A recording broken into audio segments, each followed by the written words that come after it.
Todo filhote, ele tem hábito, assim, como ele não tem o mesmo sistema de pegada que é o nosso, que é através das mãos, todo cão, gato, principalmente filhotes, aprendem a tatear com a boca. Então, por isso que, nossa, por que o filhote morde tanto? Por que ele pega tanta coisa? Porque ele está aprendendo a respeito disso. Através de morder coisas, morder a sua mão, morder o pé, alguma coisa assim.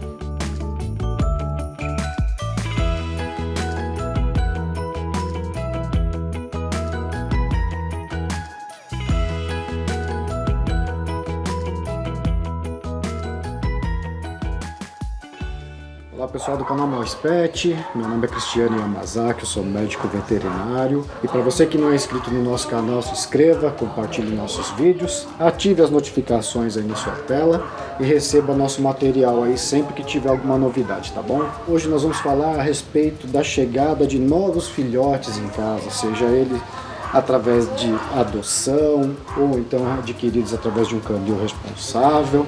Então, assim, muitas vezes o pessoal entra em contato comigo perguntando: poxa, doutor, o filhote acabou de chegar em casa e ele começou a vomitar, começou a ter diarreia, muitas vezes até aparece um sanguinho, um pouquinho de muco, alguma coisa.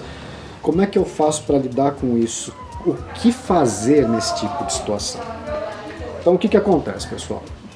Quando a gente adquire um filhotinho, hoje nós estamos utilizando aqui um filhote Chihuahua, apesar de pequenininho, ele já é um filhote já de 4 meses de idade, já está com todas as vacinas em ordem, tá? E ele é bem bonzinho porque ele é super condicionado. Então eu peguei aqui para exemplificar, para a gente falar a respeito de raças que são mais sensíveis, como no caso desses pequeninos aqui que eu estou mostrando para vocês agora. Então muitas vezes o que acontece? Esse bichinho aqui ele está no ambiente de convívio dele, junto com a mãe, junto com os irmãos, junto com o pessoal que trabalha no local, o proprietário, e então ele já está habituado já com os odores do local, com o barulho que o local faz, com o odor dos outros cães, a presença de outros animais perto dele, animais que ele já cresceu durante esse período de vida dele aqui, assim convive, então assim é o ambiente dele. Muitas vezes quando a gente vai retirar o filhote assim de um abrigo, assim, de um local de doação ou então até mesmo de um local de criação, o que acaba acontecendo? É uma quantidade de informações novas que chega para esse filhote simultaneamente, no mesmo dia muitas vezes.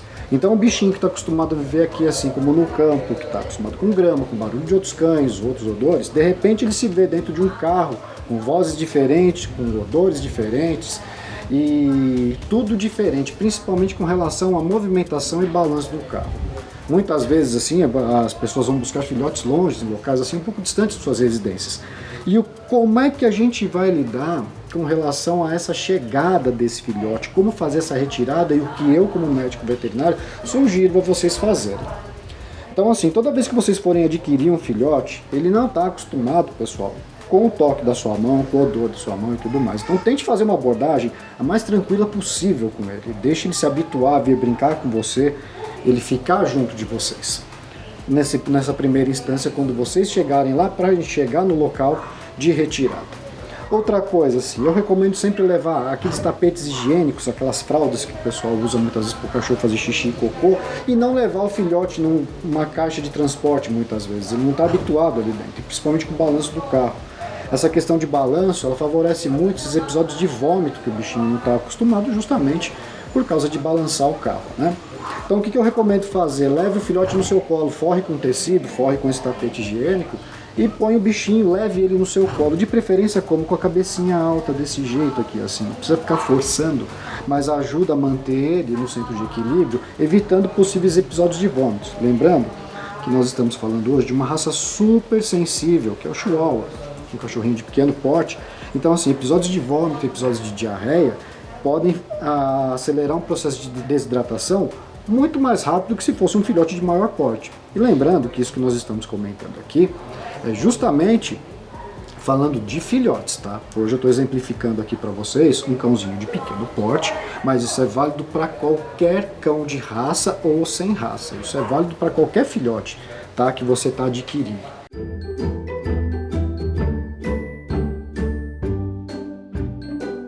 Quando chegar em casa, o que fazer? Todo filhote, ele tem hábito, assim, como ele não tem o mesmo sistema de pegada que é o nosso, que é através das mãos, todo cão, gato, principalmente filhotes, aprendem a tatear com a boca. Então por isso que, nossa, por que o filhote morde tanto? Por que ele pega tanta coisa? Porque ele está aprendendo a respeito disso. Através de morder coisas, morder a sua mão, morder o pé, alguma coisa assim, é justamente porque ele está aprendendo texturas e também está brincando com você, né? Então o que eu recomendo muitas vezes, assim, você chegou com um filhote em casa, muitas vezes ele não terminou o esquema vacinal dele, não deixe brincar com chinelo, não deixe brincar com sapatos, calçados que você vem da rua para casa. Justamente por causa dele poder se contaminar com parasitas e também vírus que podem trazer algum tipo de doença comuns de filhote nesse período de crescimento deles. Como se trata de um bichinho assim, recém-chegado, a euforia da família, a euforia das pessoas é muito comum, então ficar pulando de colo em colo. Isso também favorece o que eu estou querendo dizer aqui para vocês a respeito do sistema imunológico do filhote.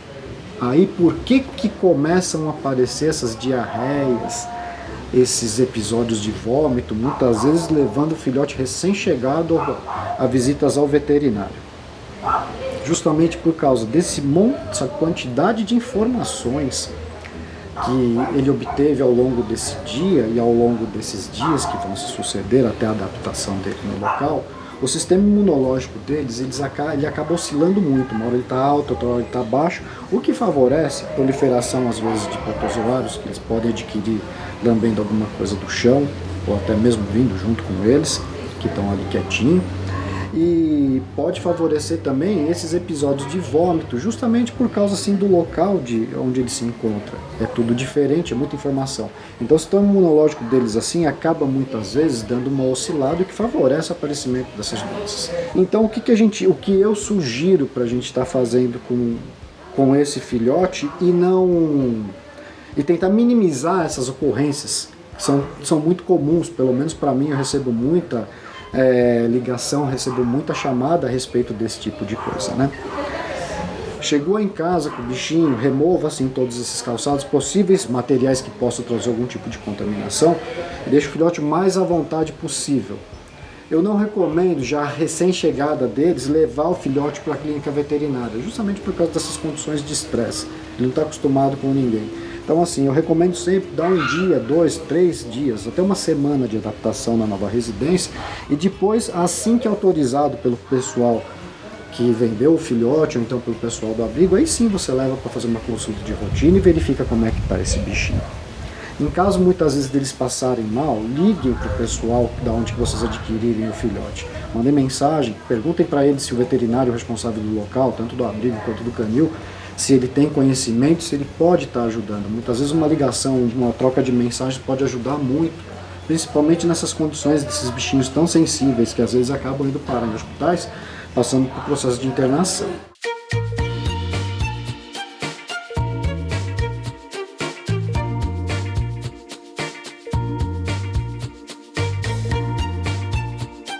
Com relação à alimentação da chegada desses filhotes, procure sempre pegar um pouco da comida que ele está habituado a comer no local onde ele convivia anteriormente. Uma outra coisa também que eu comento sempre quando você adquire um novo filhote. Durante essa fase de crescimento dele, a questão estrutural deles de modo geral, ela é muito importante de ser levada em consideração.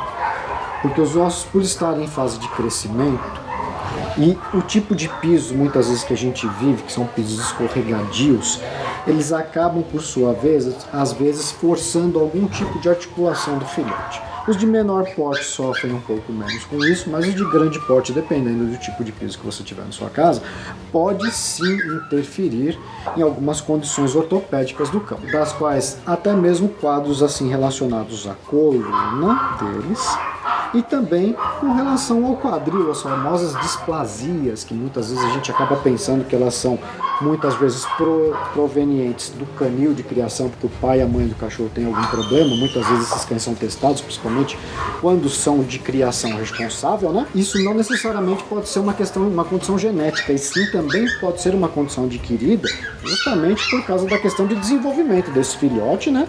Em cima de piso, por sua vez, inadequado para aquele tipo de cão. Outra condição que eu sempre comento com o pessoal, as unhas. As patas do seu cachorro, as patinhas do seu filhote, elas são como se fossem as rodas de um carro. Uma pata que estiver com as unhas com comprimento diferente e que esteja fazendo com que o cão mude a posição de pisada dele, isso pode interferir em outras condições ortopédicas, levando também problemas com coluna, problemas de articulação local e assim por diante.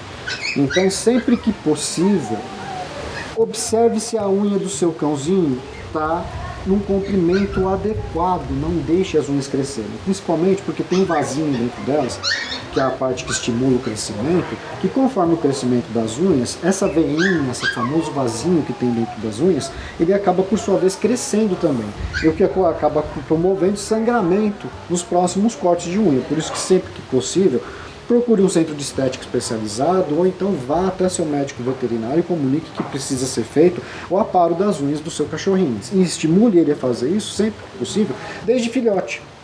Para quê? Para que ele se acostume a fazer isso e que seja menos traumático para quando precisar fazer esse tipo de manutenção, tá? O restante é a manutenção comum que a gente tem que estar sempre de olho. Verificar se as narinas elas estão limpas, se estão desobstruídas, principalmente cães braquicefálicos, tipo bulldogs, por exemplo, cães da raça pug, que tem aquela prega nasal aqui em cima, aquela dobrinha que tem aqui também estimule o seu filhote sempre a manter aquilo ali limpo.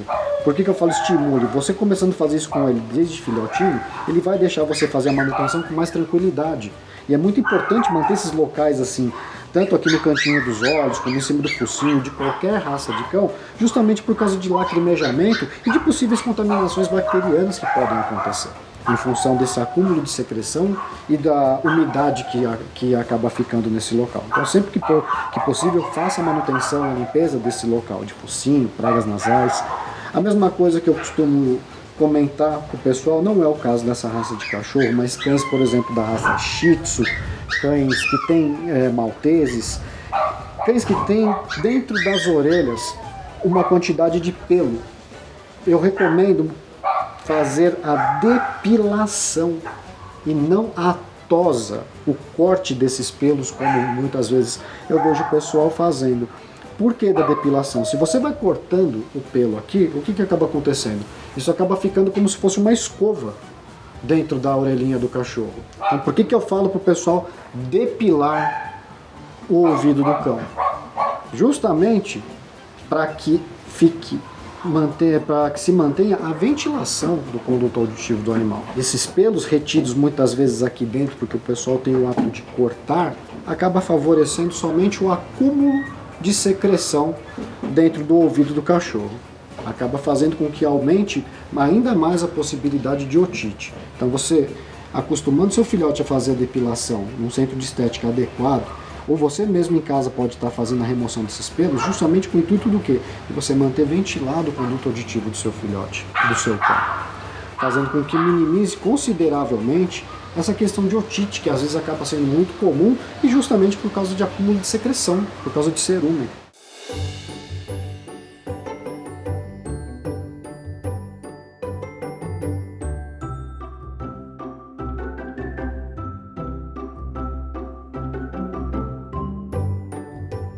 Uma outra recomendação que eu costumo dar é com relação à questão de higienização.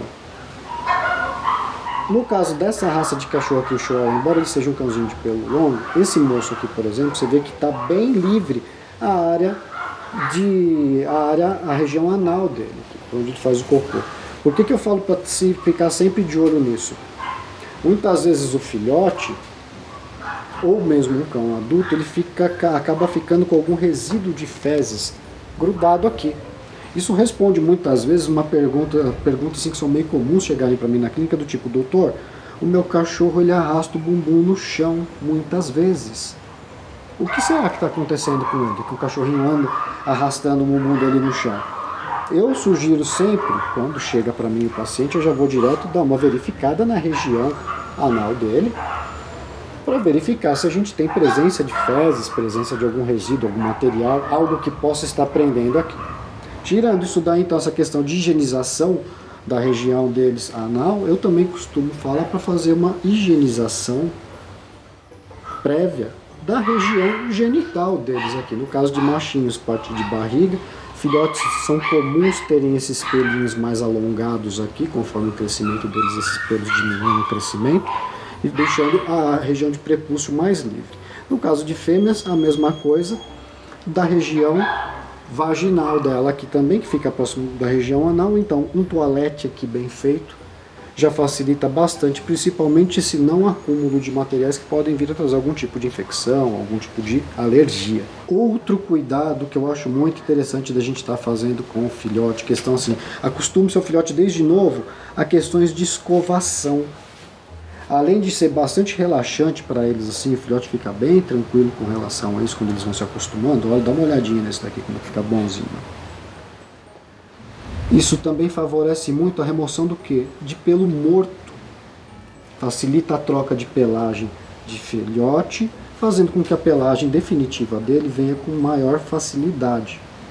E sem falar também que é prazeroso para o animal e para o próprio dono, né? Eu acho bem interessante esse tipo de interação que a gente faz junto com eles aqui. Desses cuidados assim básicos, outra coisa que eu acho muito importante também é a questão do banho. Como que a gente vai fazer essa questão de banho? Como é que a gente vai fazer para não deixar entrar água dentro do ouvido deles? Então assim, o primeiro cuidado básico é sempre muito cuidado com jatos direto na carinha deles assim. Nem um cachorro gosta, nem um gato gosta, nem a gente gosta que jogue um jato d'água diretamente no rosto, na carinha deles. Então assim, esse cuidado com pressão do jato de água que a gente vai estar utilizando, esse cuidado com a entrada de água dentro dos ouvidos. Eu tenho o hábito de colocar o meu dedo aqui quando estou dando banho nos meus cães aqui assim, e evito deixar um jato de água vindo direto aqui. Mas nós temos também vendidos no varejo, aí, em farmácias, em supermercados, um algodão que ele funciona como repelente de água.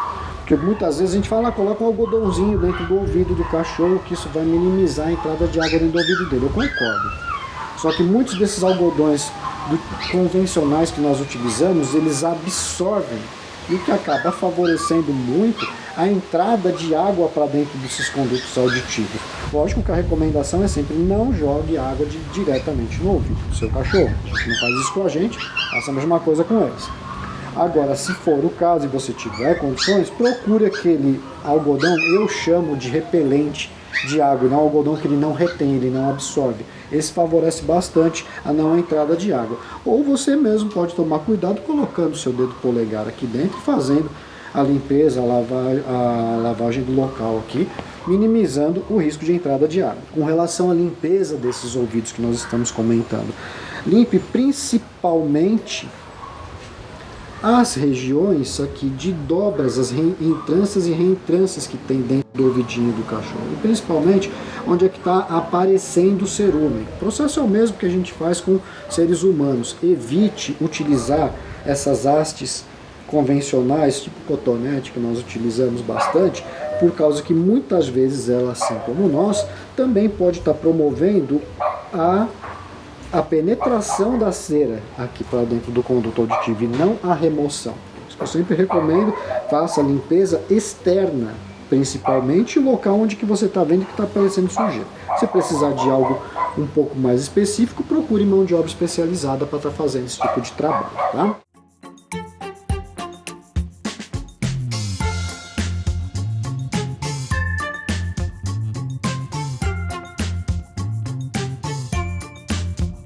Então nós falamos a respeito de ouvidos, nós falamos a respeito de limpeza, de cuidados com o banho, que tipo de shampoo que a gente vai utilizar aqui.